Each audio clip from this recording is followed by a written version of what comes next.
SBI માટે ઇમ્તિયાઝ મેમનનો છે ને એક દર્શક મિત્રે એનો કોલ પણ લીધો છે. હવે આજે એસબીઆઈના પરિણામ છે આજે હમણાં બપોરના. એ પૂછી રહ્યા છે કે અત્યારના એન્ટ્રી કરવી હોય તો કરાય કે નહીં. સો ન્યૂ એન્ટ્રી માટે ઓફકોર્સ સવાલ છે.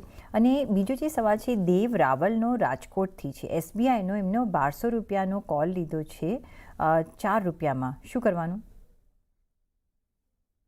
અગર આપણે એસબીઆઈની વાત કરશું તો ડેફિનેટલી આપણને એક થોડુંક કરેક્શન જોવા મળ્યું છે. લાસ્ટ 2 દિવસથી થોડુંક પ્રોફિટ બુકિંગ આપણને જોવા મળી રહ્યું છે હાયર લેવલ્સથી. ઓલમોસ્ટ 1100ના લેવલથી થોડુંક 20 રૂપિયાનું એક કરેક્શન જોવા મળ્યું છે. તો એક જે રેન્જ એસબીઆઈમાં બની છે ઓલમોસ્ટ 1050થી લઈને 1100ના આસપાસની એક રેન્જમાં અત્યારે કાઉન્ટર ટ્રેડ કરી રહ્યું છે. અને આજે રિઝલ્ટ પણ એક્સપેક્ટેડ છે અને ઓવરઓલ બેન્કિંગના રિઝલ્ટ આપણને પોઝિટિવ ફ્રન્ટમાં જોવા મળી શકે છે એસબીઆઈના. તો ડેફિનેટલી આમાં પોઝિશન્સ હોલ્ડ રાખી શકે છે. ડેફિનેટલી જે 1200નો કોલ લીધો છે એ તો થોડોક આઉટ ઓફ રેન્જ જ લીધો છે અને એની પોસિબિલિટી છે કે એના at the end of expiry એની વેલ્યુ 0 જ થાય. તો અગર ઉછાળો મળે છે ત્યાં આગળ એમાંથી એક્ઝિટ કરવાની જ એક સલાહ રહેશે 1200ના કોલ માટે. બટ અગર ફ્રેશ એન્ટ્રી લેવી છે નોર્મલ ઇક્વિટી કેશ સેગમેન્ટમાં તો આ લેવલ્સ પર લઈ શકાય છે. 1050નો એક સ્ટોપ લોસ રાખવાનો રહેશે.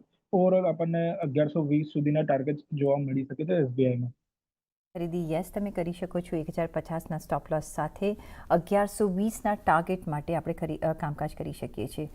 પણ જે દેવ રાવલે જે તમે કોલ લીધો છે મે બી તમે અહીંયા એક્ઝિટ કરવાની તૈયારી રાખજો. અહીંયા તમારે એક્ઝિટ કરવું પડશે કારણ કે 1200 સુધી મે બી આઉટ ઓફ રેન્જ છે. ત્યાં સુધી તમને કદાચ ન મળે તો અહીંયા એક્ઝિટ ની સલાહ તમને મળતી દેખાઈ રહી છે.